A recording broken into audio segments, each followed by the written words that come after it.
Assalamualaikum warahmatullahi wabarakatuh. Alhamdulillahirabbil alamin. Wassalatu wassalamu ala rasulillahi ajmain. Amma ba'du. Halo, perkenalkan nama saya Gita Ferdianta Ginting. Nomor absen 37, mata kuliah manajemen IT. Di sini saya akan membuat ringkasan pertemuan 9 sampai dengan pertemuan 14 untuk memenuhi tugas kuis manajemen IT. Tanpa berbasa-basi, langsung saja kita ke pembahasan yang pertama, yaitu pertemuan 9, yaitu mengenai manajemen perkantoran dengan sistem konsep dasar manajemen perkantoran. Pengertian manajemen perkantoran. Manajemen administrasi perkantoran adalah salah satu kegiatan pengolahan data yang disertai dengan informasi yang dikerjakan secara teratur, sistematis, dan kontinu dengan mengikuti berbagai kegiatan organisasi agar tujuan organisasi yang bersangkutan bisa tercapai dengan baik. Jadi manajemen perkantoran itu adalah upaya pengarahan pada aktivitas atau kegiatan ketatausahaan dari suatu kantor secara menyeluruh agar bisa mencapai tujuan seefisien mungkin, dan harus diadakan penataan agar pekerjaan ini bisa dilakukan dengan baik. Upaya penataan ataupun pengolahan atau suatu pekerjaan di kantor ini disebut dengan manajemen perkantoran. Fungsi manajemen perkantoran. Ada beberapa fungsi manajemen perkantoran. Yang pertama yaitu adalah planning. Planning ini berfungsi untuk perencanaan dalam manajemen perkantoran. Ada suatu fungsi yang digunakan dalam penentuan seluruh bentuk tindakan untuk menyentuh seluruh target yang diinginkan. Jadi dalam fungsi perencanaan ini, seorang manajer wajib memikirkan apa saja pekerjaan yang akan dikerjakan dengan berbagai sumber daya yang. Dan yang kedua yaitu organizing, yaitu fungsi organizing atau pengorganisasian dalam manajemen perkantoran akan membantu manajer dalam melakukan kegiatan pengawasan dan menentukan siapa saja yang diperlukan untuk melakukan tugas yang telah didelegasikan. Jadi fungsi pengorganisasian dalam suatu manajemen sangatlah penting karena mampu membantu menjalankan struktur organisasi secara jelas dan juga mampu mendeskripsikan seluruh tugas dari setiap bidang ataupun bagian organisasi secara jelas. Selanjutnya yaitu fungsi commanding, yaitu suatu fungsi pengarahan ataupun commanding dalam manajemen perkantoran merupakan fungsi manajemen yang erat kaitannya dengan usaha dalam memberikan suatu bimbingan, saran, perintah maupun instruksi pada bawahan dalam upaya menjalankan tugasnya. Yaitu tujuannya agar tugas tersebut bisa dilakukan dengan baik dan sesuai dengan tujuan yang sudah ditetapkan sebelumnya. Yang keempat yaitu adalah controlling, yaitu suatu fungsi pengawasan dalam suatu manajemen perkantoran akan sangat dibutuhkan agar menjaga seluruh bentuk kegiatan dan efektivitas pemanfaatan sumber daya tidak digunakan secara menyimpang dari rencana sehingga tujuan utama dari organisasi tersebut bisa tercapai. Selanjutnya yaitu adalah ruang lingkup manajemen perkantoran. Berikut ini saya akan merangkum beberapa ruang lingkup manajemen perkantoran. Yang pertama yaitu adalah aktivitas kantor. Seluruh aktivitas kantor pada biasanya terdiri dari aktivitas yang erat hubungannya dengan perencanaan, pengorganisasian, serta pengawasan kantor. Sarana atau fasilitas kerja perkantoran. Fasilitas atau sarana kerja kantor melingkupi gedung, lokasi, serta peralatan kantor yang diantaranya interior dan seluruh mesin kantor. Tips untuk memaksimalkan manajemen kantor. Yang satu itu kita harus memahami apa itu analisa cara kerja yang sudah berjalan. Kedua itu memahami terapkan pola kepemimpinan yang sesuai. Terus ini periksa cara kerja atau peralatan yang sudah ada. Terus ini buatlah awal kerja di dalam manajemen perkantoran. Lalu lakukan sharing antar anggota tim. Terus ini Di sini dari pertemuan 9 ini kita dapat memperoleh manfaatnya yang saya sudah rangkum, yaitu manfaat yang kita peroleh dari menyimak video ataupun pembahasan yang mengenai manajemen perkantoran itu adalah kita dapat mengetahui apa itu definisi dasar manajemen perkantoran dan juga tahap atau fungsi utamanya, serta kita juga dapat mengetahui persamaannya, dan juga kita dapat mengetahui mengapa administrasi dengan manajemen harus dibedakan, karena manajemen menentukan peran eksekutif dalam organisasi, dan untuk mendapatkan hasil yang optimal dalam perkantoran seperti menurut Gary, Mills, dan sebagainya, manajemen juga adalah sebuah seni untuk mengatur dan mengelola manajemen. Memiliki banyak fungsi dan juga memiliki banyak cabang daripada ilmu pengetahuan tersebut. Selain itu, kita dapat juga mengetahui sumber daya manajemen perkantoran. Di antaranya adalah pegawai kantor, alat tulis kantor, perabot, ruang kantor, dan mesin-mesin kantor, metode kantor, waktu khusus pekerja, dan pasar, yang dimana semua itu adalah sumber daya manajemen perkantoran. Selain itu, kita juga mengetahui mengenai pendekatan manajemen perkantoran, seperti apakah manajemen tersebut menggunakan pendekatan ilmiah, seni, kebiasaan, peninjauan, dan sistematis.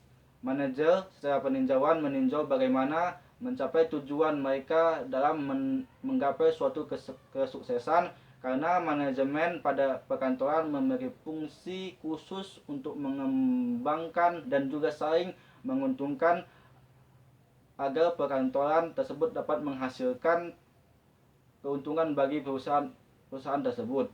Itulah beberapa gunanya memahami manajemen perkantoran dan administrasi dalam perkantoran.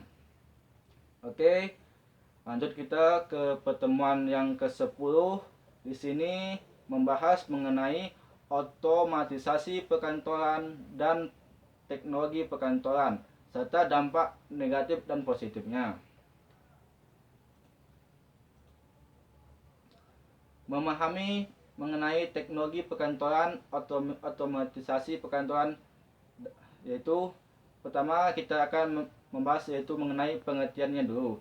Pengertian teknologi informasi. Teknologi informasi berasal dari dua suku kata, yaitu teknologi yang berarti ilmu tentang keterampilan dan kantor atau perkantoran, yang berarti sebagai tempat berlangsungnya pekerjaan kantor atau kegiatan administrasi.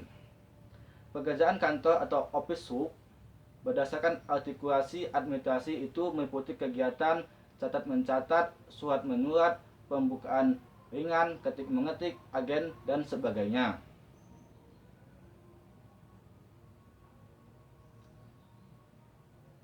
Terus ini kita juga dapat mengetahui mengenai otomasi perkantoran, definisi otomatisasi perkantoran. Otomatisasi kantor merupakan penggunaan alat elektronik yang digunakan untuk memudahkan komunikasi formal dan informal, terutama yang berkaitan dengan komunikasi informasi dengan orang-orang di dalam dan di luar perusahaan. Menurut O'Brien tahun 1996, dia mendefinisikan otomatisasi kantor sebagai suatu sistem berbasis telekomunikasi yang mengumpulkan, memproses, menyimpan, dan mendistribusikan pesan-pesan, dokumen-dokumen, dan komunikasi elektronik lainnya di antara individual, grup-grup, dan organisasi. Jadi otomatisasi perkantoran ini berawal pada tahun 1960 ketika IBM menciptakan istilah root processing untuk menjelaskan kegiatan definisi mesin tik listriknya. Pada tahun 1964, ketika IBM memasarkan mesin yang disebut magnetic tape selectric,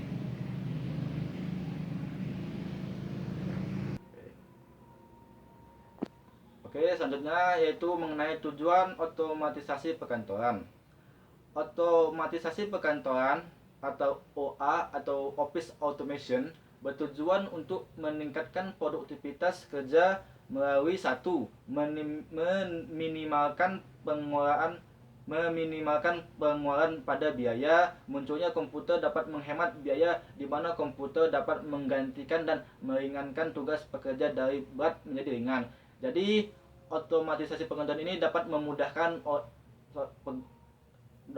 pegawai dalam melakukan pekerjaannya. Yang kedua itu meningkatkan produktivitas dan efektivitas pekerjaan. Artinya dapat meningkatkan produktivitas pekerjaan dan efektivitasnya, yaitu dari yang lama bisa menjadi lebih cepat karena dengan menggunakan teknologi. Yang ketiga itu peningkatan komunikasi, dapat menghasilkan keputusan yang lebih baik dan lebih cepat. Artinya jika peningkatan teknologi dapat memudahkan dan meningkatkan informasi, sehingga jika informasi yang kita dapatkan itu lebih banyak, maka kita dapat mengambil keputusan yang lebih cepat. Terus ini yaitu manfaat otomatisasi kantor. Manfaat yang dapat diperoleh perusahaan dalam pemanfaatan sistem otomatisasi perkantoran diantaranya yaitu satu, otomatisasi perkantoran membuat informasi menjadi lebih murah dan mudah digunakan, dipindahkan, dan dirawat. Kedua, meningkatkan produktivitas dan efektivitas pekerjaan. Ketiga, peningkatan komunikasi dapat menghasilkan keputusan yang lebih baik dan lebih cepat.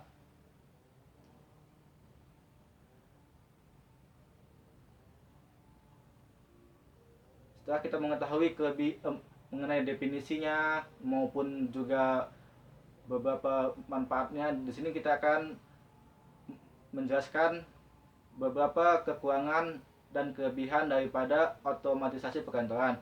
Yang pertama kita akan membahas yaitu adalah kelebihannya terlebih dahulu. Yang pertama, kelebihan mengenai otomatisasi perkantoran yaitu menghemat operasional kantor. Memiliki bangunan kantor sendiri akan membuat perusahaan harus mengeluarkan cukup banyak biaya operasional. Pertama, biaya listrik dan air yang pasti besar kalau jumlah pegawainya banyak. Dengan virtual office atau otomatisasi perkantoran, biaya untuk dua hal ini sudah perlu dipikirkan lagi. Semua sudah masuk ke dalam biaya sewa yang dipilih oleh perusahaan atau individu. Selain biaya operasional untuk listrik dan juga air, penyewa tidak perlu memikirkan masalah koneksi internet nirkabel. Yang kedua, kelebihannya yaitu bisa berganti-ganti kantor. Artinya beberapa pengelola virtual office memberikan paket sewa yang bervariasi mulai dari bulanan hingga tahunan. Oleh karena itu, perusahaan sudah merasa kerasan berada di sana, bisa memperbaharui kerjasama sewa di akhir periode. Namun, kalau ingin suasana baru bisa pindah ke tempat baru yang sekiranya lebih kondusif. Yang ketiga itu meningkatkan gengsi perusahaan. Tidak bisa dipungkiri lagi kalau memiliki kantor sendiri meningkatkan gengsi dari sebuah perusahaan. Bahkan meski perusahaan hanya kecil, namanya bisa dikenal dengan baik oleh banyak kolega atau klien yang menggunakan jasanya. Di sini kelebihan yang keempat yaitu bisa dijadikan kantor pusat. Dewasa ini bekerja tidak harus bertatap muka setiap hari. Sebuah perusahaan bisa merekrut banyak pegawai tanpa memiliki kantor sama sekali. Semua pegawai bekerja secara remote dan berkomunikasi secara real time dengan fasilitas internet. Jadi itu adalah beberapa kelebihannya, dan ini kita akan membahas kekurangan daripada otomatisasi perkantoran. Yang pertama itu ialah hubungan dengan karyawan kurang dekat. Karena satu, para pegawai virtual office biasanya perusahaannya memiliki banyak pekerja, tapi terhubung secara virtual. Komunikasi dengan pekerja mungkin terjadi dengan baik di platform yang digunakan. Sedangkan jika secara virtual, maka hal tersebut akan sulit karena tidak bertatap muka secara langsung. Yang kedua itu yaitu waktu kerja yang disepelekan. Artinya salah satu masalah terbesar yang kerap disepelekan oleh pekerja yang banyak menghabiskan waktu di virtual office adalah jam kerja. Mereka yang menyelesaikan pekerjaan jarak jauh kerap santai dan merasa waktu tidak perlu dipermasalahkan. Akhirnya ada yang bekerja mulai dari siang atau bahkan tengah malam. Untuk pekerjaan freelance atau dari klien lain mungkin bisa diterapkan metode asal selesai. Namun yang bekerja di perusahaan pekerjaan harus tetap dikerjakan tepat waktu. Meski ada finger fine, bekerja tetap dikerjakan dengan skema waktu yang normal. Daripada pembahasan tersebut, kita dapat merangkum isi mengenai otomatisasi perkantoran. Yang pertama kita akan merangkum yang pertama tentang teknologi perkantoran. Jadi jika dilihat dari definisi teknologi, yaitu ilmu tentang keterampilan, dan perkantoran yaitu tempat berlangsungnya pekerjaan kantor. Jadi jika digabungkan, teknologi perkantoran adalah ilmu tentang keterampilan tempat berlangsungnya pekerjaan kantor. Perannya ialah semua pekerjaan kantor menjadi lebih efektif dan efisien. Dari semua informasi menjadi semakin ringkas, akurat, dihasilkan pada waktu yang tepat dengan biaya yang relatif lebih rendah. Selain itu, kita juga mengetahui apa sih dampak negatif dan positif dari teknologi perkantoran itu. Mari kita bahas. Yang pertama itu dampak positifnya. Seperti yang telah pada pembahasan yang sebelumnya, dampak positifnya itu satu, tenaga penggerak seperti kualitas pekerja meningkat, disiplin dan gairah kerja naik, beban tenaga dan pikiran lebih ringan, dan pendapatan meningkat. Selain itu juga dampak negatifnya yaitu sulit mencari pekerja dengan keterampilan tertentu, menambah pengangguran atau tenaga kerja yang dibutuhkan sedikit, pemeliharaan mesin yang kurang baik akan menimbulkan pemborosan. Setelah kita memahami mengenai otomatisasi perkantoran, baik itu kelebihan dan juga kekurangannya, maka kita akan lanjut kepada pertemuan yang ke-11. Di sini membahas mengenai teknologi perkantoran atau kantor virtual. Kantor virtual adalah ruang kerja yang berlokasi di dunia internet, di mana seorang individu dapat menyelesaikan tugas untuk melaksanakan bisnis profesional atau pribadi tanpa memiliki fisik lokasi usaha. Perangkat yang digunakan oleh kantor virtual ini adalah PC, laptop, dan akses internet. Selain itu, manfaatnya yaitu lebih fleksibel, karena kita akan lebih fleksibel dalam menentukan waktu kerja karena tidak terpaku pada waktu, karena lebih fleksibel pada waktunya. Hemat biaya karena cukup dengan seperangkat komputer dan koneksi internet kita dapat melakukan pekerjaan kita. Ini lebih Terus banyak pilihan pekerjaan karena dunia maya merupakan tempat yang menyediakan banyak pekerjaan. Bukan hanya pekerjaan di Indonesia saja, namun bahkan pekerjaan di luar negeri. Karena dengan adanya kantor virtual, kita bisa bekerja secara online. Kita bisa mendapatkan pemasaran sebanyak-banyaknya, dan honor yang diterima bisa sesuai dengan yang kita kerjakan, karena dengan online kita bisa melakukan pemasaran yang tak terbatas sehingga dapat membuat penghasilan tak terbatas. Namun itu pun tergantung seberapa gigih kita dalam melakukan pemasaran tersebut. Dan manfaat yang terakhir yaitu banyak mempunyai waktu luang dengan keluarga. Artinya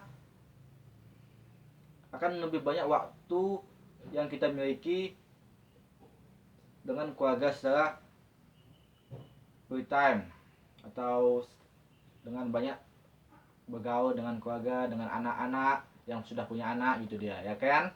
Oke, yang ketiga itu kita akan membahas mengenai tujuan kantor virtual. Tujuan kantor virtual itu ada empat ya. Yang pertama, yang satu, mewujudkan pengurangan penggunaan kantor secara fisik. Yang kedua, efisiensi kerja yang berujung pada penekanan biaya. Ketiga, penghematan yang signifikan. Dan yang keempat, fleksibilitas dibandingkan dengan menyewa ruang kantor tradisional. Itulah tujuan daripada kantor virtual serta kelebihan dan kekurangan pada kantor virtual. Yang pertama, kelebihan yang pertama kantor virtual itu adalah satu, pengurangan biaya.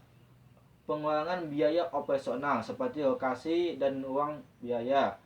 Biaya perawatan dan gaji karyawan. Dua, menggunakan jaringan komunikasi formal.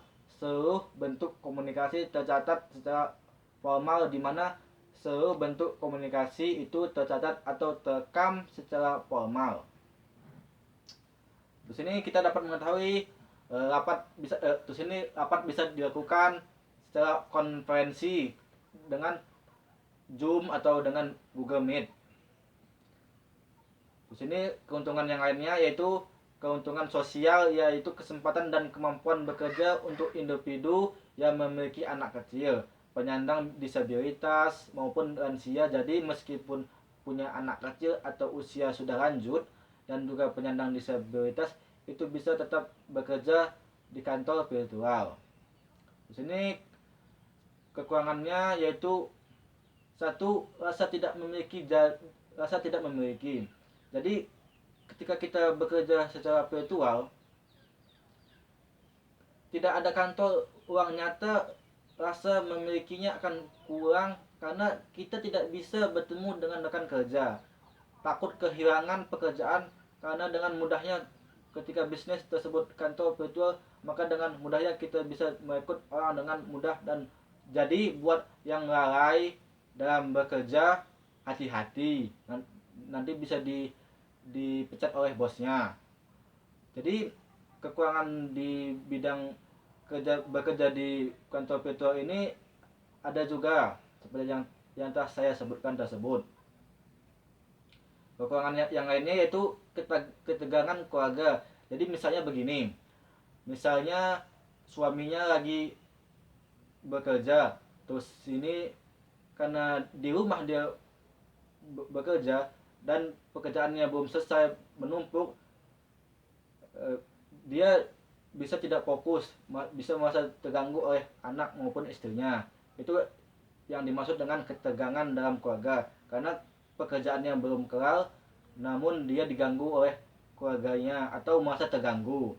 Itu juga beberapa kekurangan daripada bekerja secara online atau secara virtual.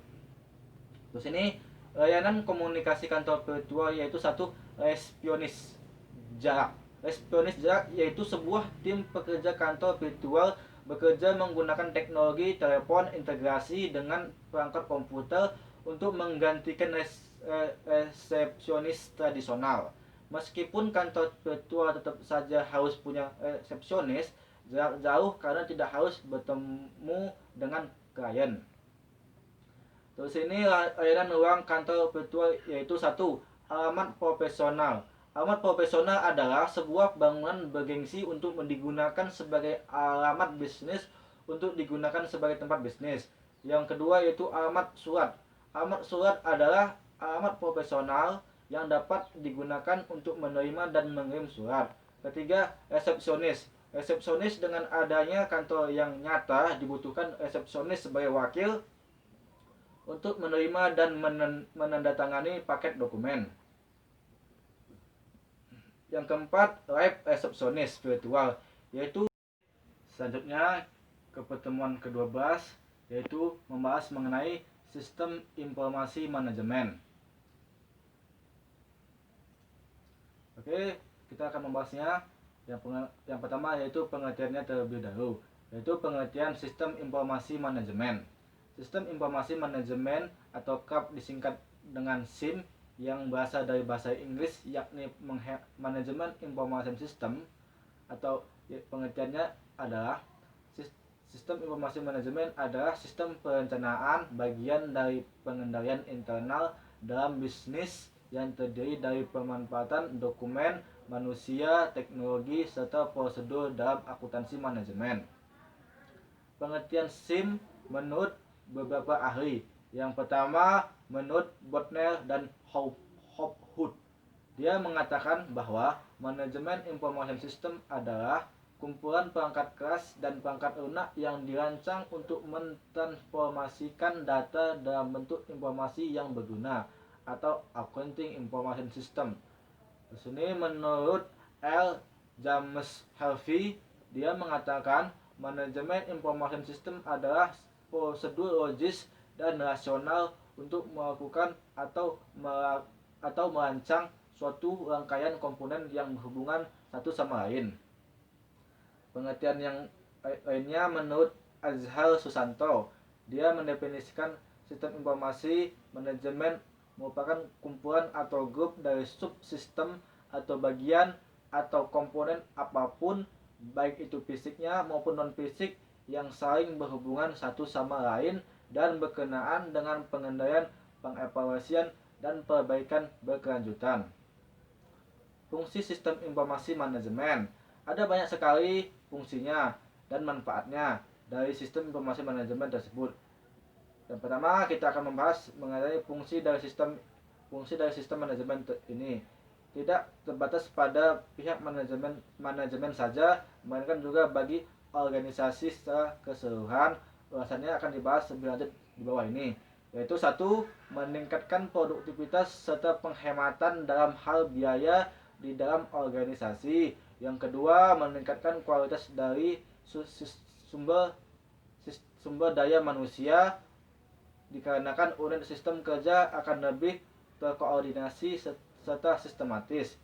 Yang ketiga, mempermudah pihak manajemen dalam melakukan pengawasan, perencanaan, pengarahan, serta pendelegasian kinerja pada semua departemen yang mempunyai koordinasi dan hubungan. 4. Meningkatkan efisiensi serta efektivitas data yang real-time dan akurat. Ada contoh sistem informasi manajemen. Bentuk dari sistem informasi manajemen akan lebih mudah dipahami melalui contoh. Agar lebih jelasnya, di sini saya akan membahas beberapa contohnya. Yang pertama yaitu Executive Support System. Executive Support System atau disingkat ISS, yaitu sistem di atas akan membantu manajer untuk bisa berinteraksi dengan lingkungan perusahaan, yakni dengan memakai bantuan dari grafik serta pendukung dari komunikasi yang lain. Yang kedua, Group Decision Support System atau GDSS dan Computer Support Collaborative Work System atau CSCWS. GDSS berfungsi untuk mencari solusi atas permasalahan untuk pengumpulan pengetahuan pada kelompok dan bukan individu. GDSS ini biasanya memiliki bentuk kuesioner, konsultasi, serta skenario. Contoh dari GDSS adalah e-government. Yang ketiga itu Expert System atau IS dan Artificial Intelligence atau AI.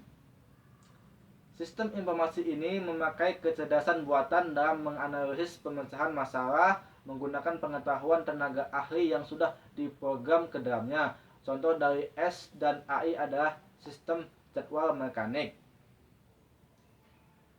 Manfaat sistem informasi manajemen. Sistem informasi manajemen memiliki beberapa manfaat yang penting dalam keberlangsungan organisasi atau perusahaan. Beberapa manfaatnya akan dibahas pada poin-poin berikut. Yang pertama, 1. Menyediakan informasi yang digunakan dalam perhitungan harga pokok produk jasa serta tujuan lain yang diinginkan oleh manajemen. 2. Menyediakan informasi yang digunakan untuk merencanakan, mengendalikan, mengevaluasi, serta melakukan perbaikan yang berkelanjutan. Yang ketiga, menyediakan informasi dalam mengambil keputusan pentingnya.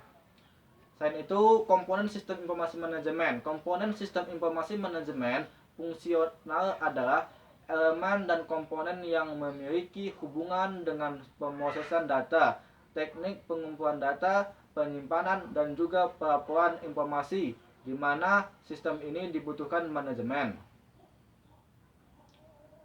Oke, daripada pembahasan tersebut, kita dapat menyimpulkan beberapa hal mengenai sistem informasi manajemen, yaitu sistem informasi yang dari sini dibahasnya yaitu mengenai rangkumannya. 1. Sistem informasi manufaktur merupakan sistem yang digunakan untuk mendukung fungsi produksi yang mencakup seluruh kegiatan yang terkait dengan perencanaan dan pengendalian proses untuk memproduksi barang atau jasa.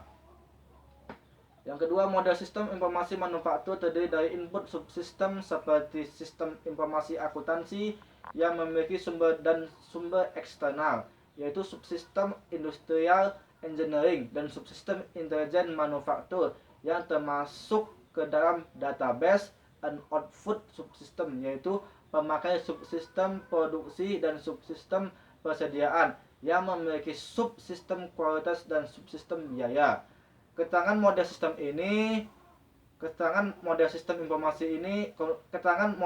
informasi manufaktur yaitu sistem informasi manufaktur terdiri dari 3 subsistem dan input dan 4 subsistem output.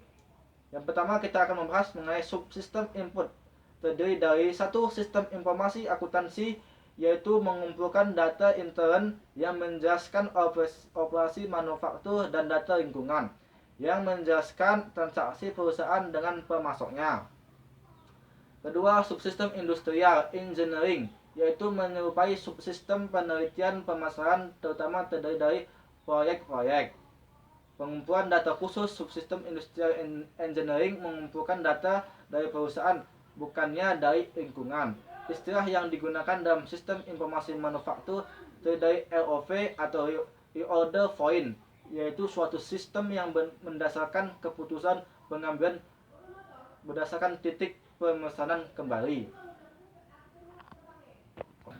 Material Recruitment Planning atau MRP adalah suatu sistem yang dapat dipakai untuk merencanakan kebutuhan berbagai bahan baku yang diperlukan dalam proses produksi, seperti data input dan output.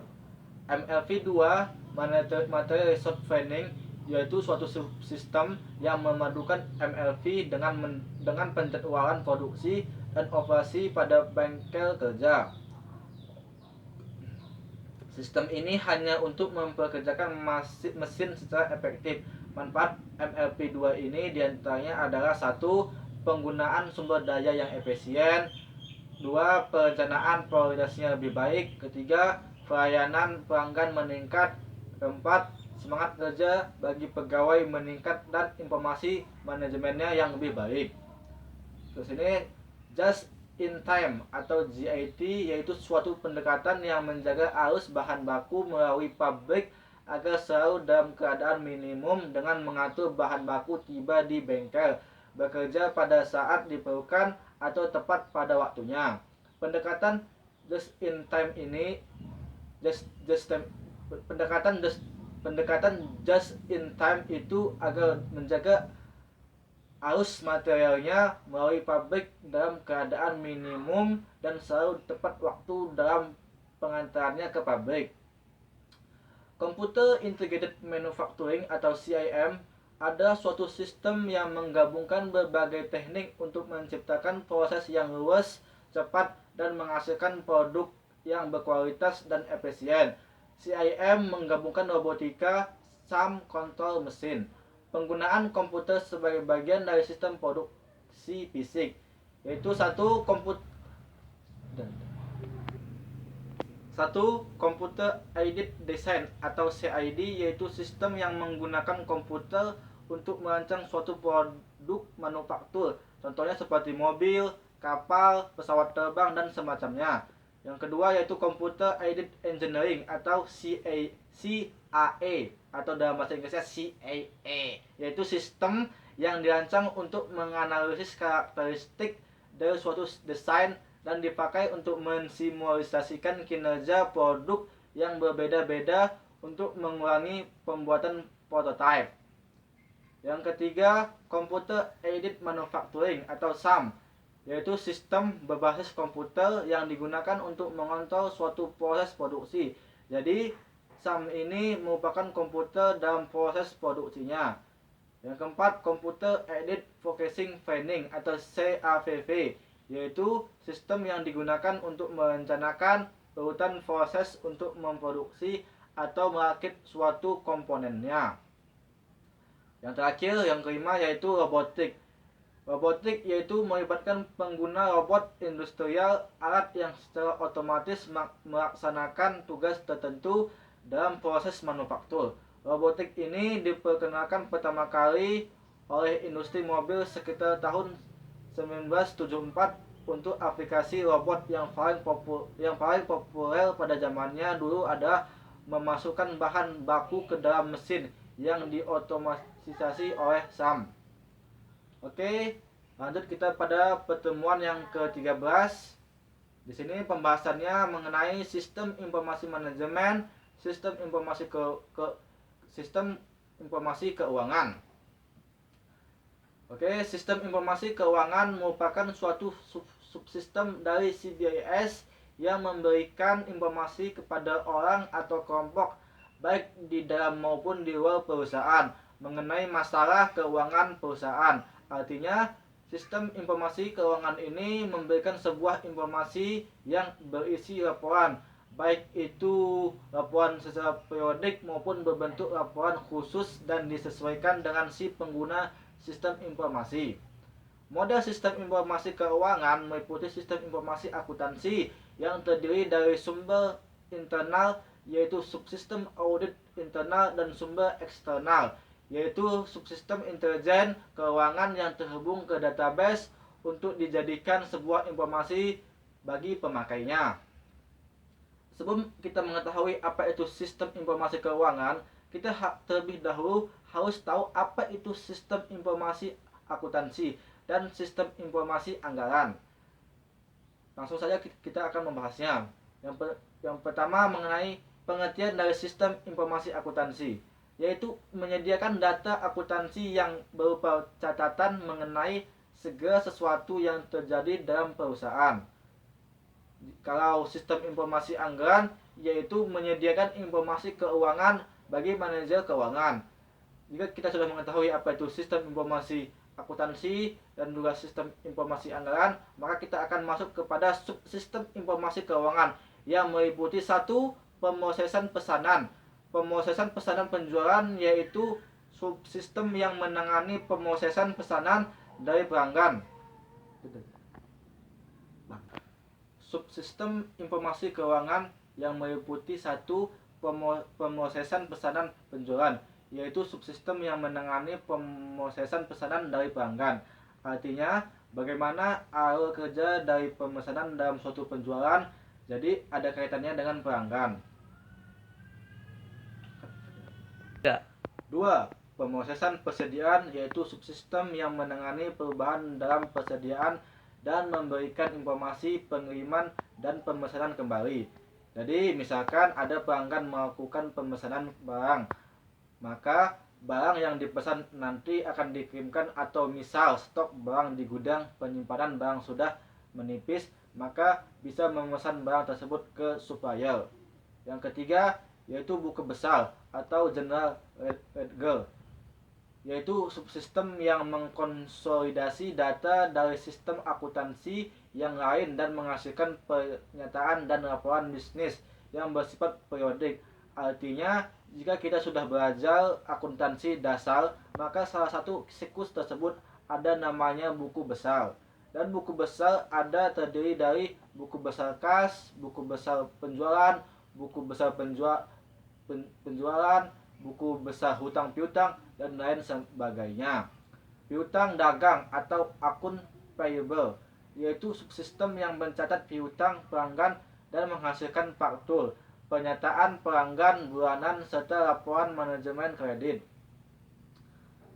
Sistem informasi anggaran atau proses pembuatan anggaran yang pertama yaitu pendekatan dari atas ke bawah, lalu pendekatan dari bawah ke atas, dan pendekatan partisipasi. Dan terdiri dari subsistem peramalan yang memiliki fungsi untuk melakukan evaluasi terhadap kinerja keuangan saat ini dan proyeksi dalam bisnis, dan memilih faktor dasar yaitu proyeksi dasar masa lalu, keputusan semi terstruktur, dan tidak ada peramalan yang sempurna, serta memiliki dua jenis peramalan yaitu peramalan jangka panjang dan peramalan jangka pendek. Semua pelamaran merupakan proyeksi dari masa lalu. Dasar terbaik untuk memperkirakan apa yang akan terjadi di masa depan adalah dengan melihat masa lalu. Semua jenis pelamaran mengikuti pendekatan ini. Inilah alasannya mengapa data akuntansi sangat penting dalam pelamaran. Karena data akuntansi memberikan data historis. Semua pelamaran terdiri dari keputusan semi terstruktur. Keputusan pelamaran merupakan contoh yang baik dari jenis keputusan tersebut, didasarkan oleh beberapa terstruktur yang didukung oleh DDS, yaitu keputusan tersebut didasarkan oleh beberapa variabel yang dapat diukur dengan mudah dan beberapa yang tidak dapat diukur. Tidak ada teknik pelamaran yang sempurna. Yang sempurna hanyalah milik Allah. Tidak ada teknik pelamaran yang sempurna. Paket pelamaran mainframe yang paling canggih sekalipun tidak dapat diharapkan untuk memperkirakan masa depan dengan akurasi 100%. Metode pelamaran terdiri dari dua metode, yaitu kuantitatif dan non-kuantitatif. 1. Metode kuantitatif yaitu metode yang melibatkan perhitungan data, di mana banyak teknik pelamaran yang telah dikembangkan selama bertahun-tahun. Salah satu yang memiliki banyak pengikut adalah regresi. Analisis regresi melibatkan pembuatan suatu hubungan antara kegiatan yang akan diramal, disebut terikat dengan kegiatan yang lainnya, yang disebut dengan variabel bebas. Metode non-kuantitatif yaitu metode yang tidak melibatkan perhitungan yang tidak melibatkan perhitungan data, tetapi didasarkan pada penafsiran yang subjektif. Artinya, permasalahan ini mungkin tampak seolah-olah manajer mencari mudahnya saja, tetapi pelamaran macam ini merupakan hasil dari pengertian yang mendalam mengenai bisnis karena pengalaman yang bertahun-tahun. Subsistem manajemen dana memiliki fungsi untuk membantu pengelolaan aset seperti kas dan saham dengan manfaat yang tinggi tetapi dengan risiko yang kecil, serta bertujuan untuk memastikan bahwa arus uang yang masuk melalui pendekatan lebih besar dari arus uang yang keluar melalui biaya, dan memastikan bahwa keadaan ini akan stabil sepanjang tahun. Auditor adalah orang yang bertugas memeriksa catatan akuntansi untuk menguji kebenarannya. Auditor ini terdiri dari dua macam, yaitu auditor eksternal, yaitu auditor yang bekerja untuk kantor akuntansi publik, sedangkan auditor internal yaitu auditor yang dimiliki sendiri oleh perusahaan. Auditor internal ini memiliki sifat pekerjaan yang bersifat objektivitas dan independen, serta memiliki pengetahuan dan keahlian yang harus berpendidikan, berkemampuan khusus, dan berpengalaman dalam bidangnya. Posisi audit dalam organisasi meliputi dewan direksi, lalu Chief Executive Officer atau CEO, atau Chief Financial Officer atau CFO, lalu Direktur Audit Internal dan Departemen Audit Internal. Demikianlah posisi audit internal dalam organisasi yang secara berurutan. Oke, yang terakhir kita akan kepada pertemuan ke-14. Di sini pokok bahasannya yaitu sistem informasi manajemen, sistem informasi sumber daya manusia, dan sistem informasi sumber daya informasi. Sistem informasi sumber daya manusia atau SDM adalah sistem yang digunakan dalam mengelola personil yang ada di dalam perusahaan. Fungsi SDM merupakan departemen atau divisi di dalam organisasi yang bertanggung jawab atas kegiatan yang berhubungan dengan SDM. Ada 4 kegiatan utama SDM, yaitu perekrutan penerimaan, pendidikan pelatihan, manajemen data, dan penghentian dan administrasi tunjangan. Kegiatan utama SDM yaitu perekrutan dan penerimaan atau recruiting and hiring. Kegiatan ini membantu dan membawa pegawai baru ke dalam perusahaan dengan memasang lowongan kerja.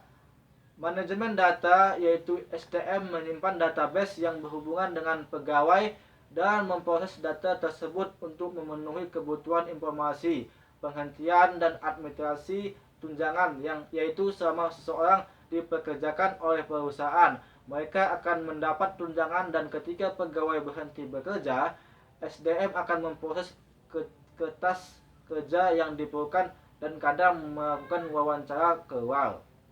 Model sistem informasi sumber daya manusia lanjutan yaitu subsistem input sistem informasi sumber daya manusia yang meliputi sistem informasi akuntansi atau SIA yang terdiri dari A. Data personal.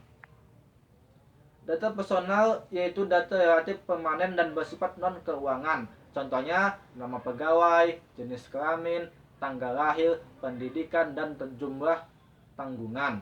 Kedua, data B, data akuntansi, yaitu bersifat keuangan dan cenderung lebih dinamis dibandingkan data personil.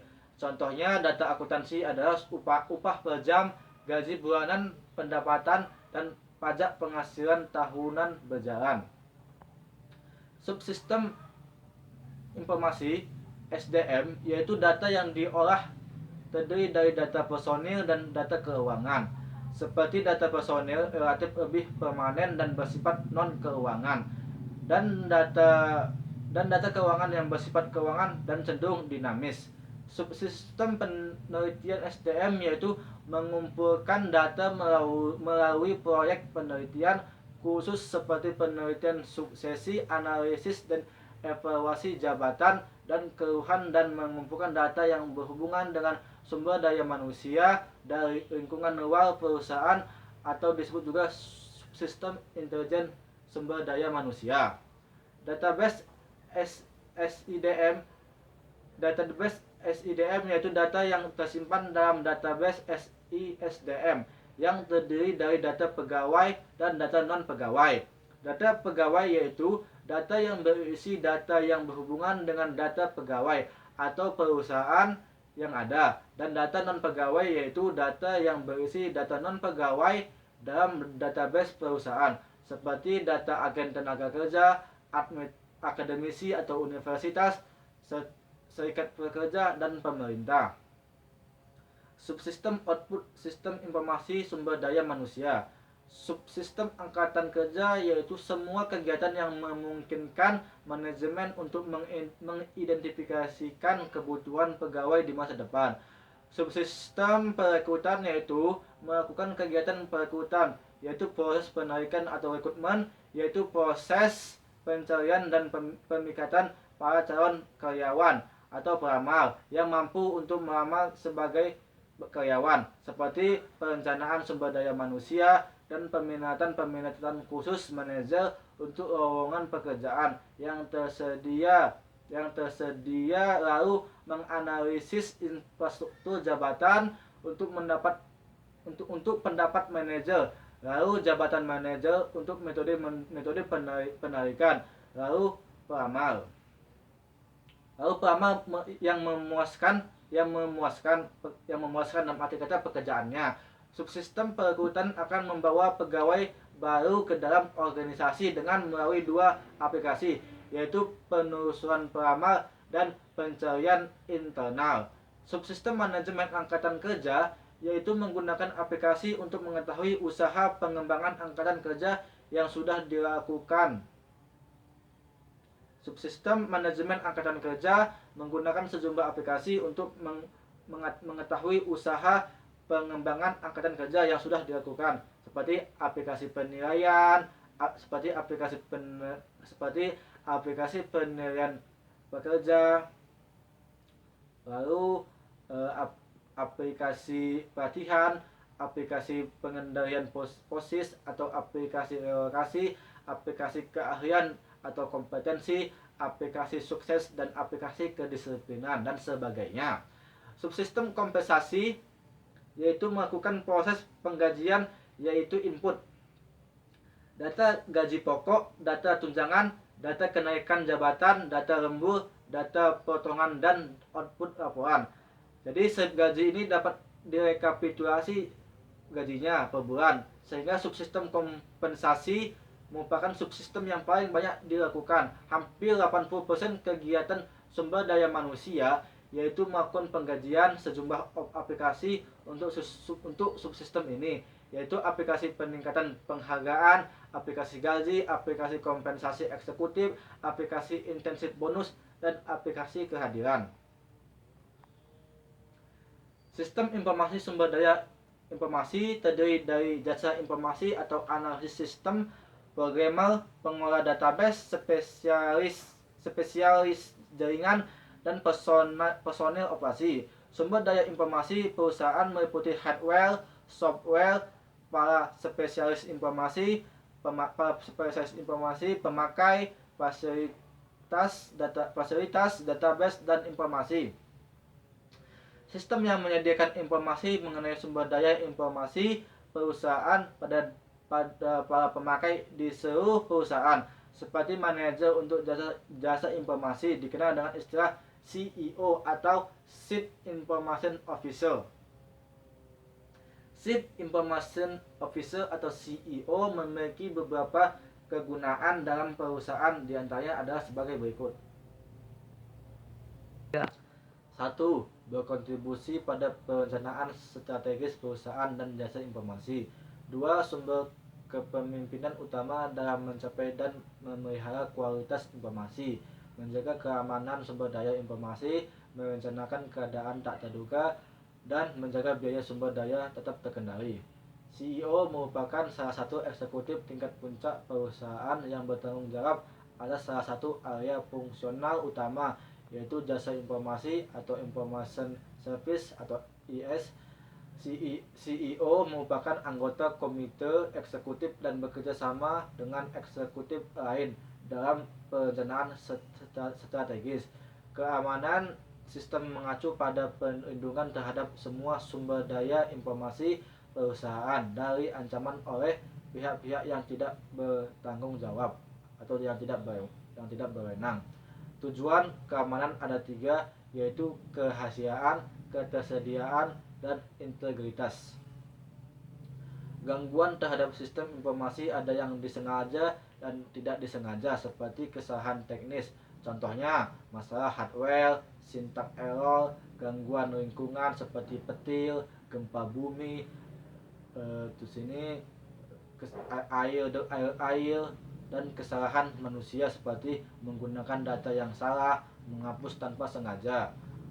Mengelola gangguan sebagai berikut. Yang pertama ialah membina internal user, memasang pengendalian di sistem informasi, memeriksa efektivitas pengendalian yang dipasang, dan merencanakan pengembalian atau recovery akibat gangguan. Di sini pengendalian keamanan informasi adalah mekanisme yang diterapkan baik untuk melindungi perusahaan dari risiko atau meminimalkan dampak risiko pada perusahaan. Pengendalian terbagi menjadi 3, yaitu pengendalian teknis, pengendalian formal, dan pengendalian informal. Pengendalian keamanan informasi meliputi 3, yaitu pengendalian teknis, pengendalian formal, dan pengendalian informal. Pengendalian teknis meliputi pengendalian akses, sistem deteksi gangguan, firewall atau dinding pelindung, pengendalian kriptografis, dan pengendalian fisik. Dan pengendalian formal yaitu penentuan cara berperilaku, dokumentasi prosedur dan praktik yang diharapkan, dan pengawasan serta pencegahan perilaku yang berada dari panduan yang berlaku. Dan pengendalian informasi yaitu program-program pelatihan dan edukasi serta program pembangunan manajemen. Oke, yang terakhir itu strategi pengurangan biaya manajemen informasi meliputi beberapa bagian, diantaranya adalah sebagai berikut. 1. Konsolidasi. Konsolidasi yaitu mengurangi jumlah sumber daya informasi yang terpisah. 2. Downsizing, yaitu transfer berbagai aplikasi berbasis komputer dari konfigurasi peralatan besar atau mainframe ke platform yang lebih kecil atau komputer mini LAN berbasis PC, berbasis komputer. smart sizing, yaitu pemindahan ke sistem yang kurang mahal tetapi penuh daya. Outsourcing, yaitu mengontrakkan keluar semua atau sebagian operasi komputer perusahaan kepada organisasi jasa di luar perusahaan. Jadi keuntungan pengurangan biaya meliputi smart sizing dan outsourcing. Di antaranya ialah smart sizing meliputi pengurangan biaya, user friendly, lebih cepat dalam menjalankan sistem, user dapat berpartisipasi dalam pengembangan sistem, dan user dapat berkomunikasi dengan staf IT dengan lebih baik. Dan outsourcing meliputi pengurangan biaya dan dapat memperkirakan biaya-biaya masa depan. Pembahasan rangkuman pertemuan ke-9 sampai pertemuan ke-14 mata kuliah manajemen IT. Lebih dan kurangnya saya mohon maaf. Saya akhiri, wabillahi taufiq wal hidayah. Wassalamualaikum warahmatullahi wabarakatuh.